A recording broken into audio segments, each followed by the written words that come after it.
Hi everybody, I'm Rob and welcome to R&B Reviews. Tom Holland as Spider-Man is back in the fourth entry in the current Spider-Man series, and it's my review of Spider-Man: Brand New Day.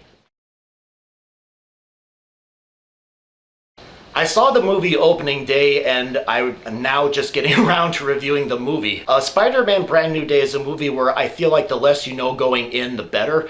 And I was trying to decide if I wanted to do two reviews, basically a spoiler-free version of the movie and a spoiler version. And because a decent amount of time has passed, I decided to go ahead and just do one video with spoilers. So if you have not seen Spider-Man Brand New Day, I recommend seeing it first before watching this review. Now, it's set a few years after Spider-Man Homecoming, and Doctor Strange's spell causes the world to forget that Peter Parker exists.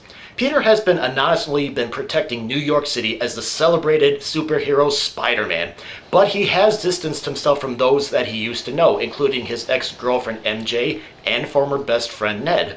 During an emergency, a telepathic being is jumping from one person into another in a battle, and shortly afterwards, Parker encounters Ned and MJ, who moved back to New York after graduating from MIT and do not remember him. Parker returns home in distress after that and wakes up the next morning with heightened senses and organic webs. Now, I hadn't seen any trailers before seeing this movie, only I knew that it was coming out, so I went into this movie cold. The movie, like the other Marvel movies, has references to characters and past incarnations of this particular character, and I noticed the tone was different from the previous three Spider-Man movies, which were more colorful, hilarious action movies.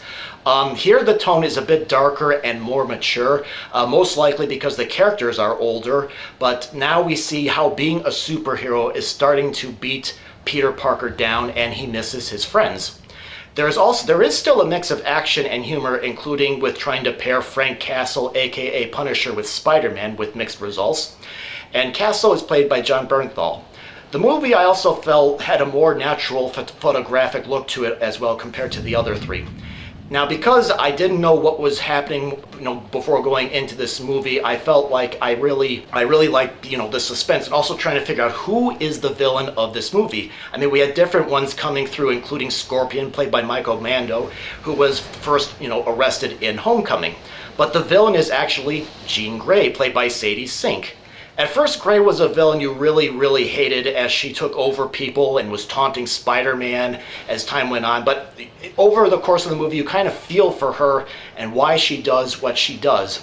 The only issue I really had with this movie was I felt there was some plot holes that didn't make sense. Like, I thought there was something very important that was being held at the Department of Damage Control, which is DODC. It's an organization that Spider-Man has become allies with, that Grey is trying to break into, but it turns out it wasn't there at all, and the way it was set up, you would think it was there, and it was like, what do you mean, And also, like I said, I felt the attempt to pair the Punisher with Spider-Man did not always work, but I really liked this new tone to the Spider-Man series and thought Brand New Day was entertaining and suspenseful.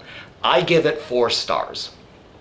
Alright, well, let me know what you thought of the movie. Did you like this one? Did you not? Were you disappointed by anything? Please post your comments in the comment box below and hit the subscribe button so you can, whenever I get a new video up, you'll know. And feel free to check out some other movie reviews that you can watch in the comforts of your own home, or maybe something that's playing currently in the theaters. Thank you very much for watching. Spider-Man!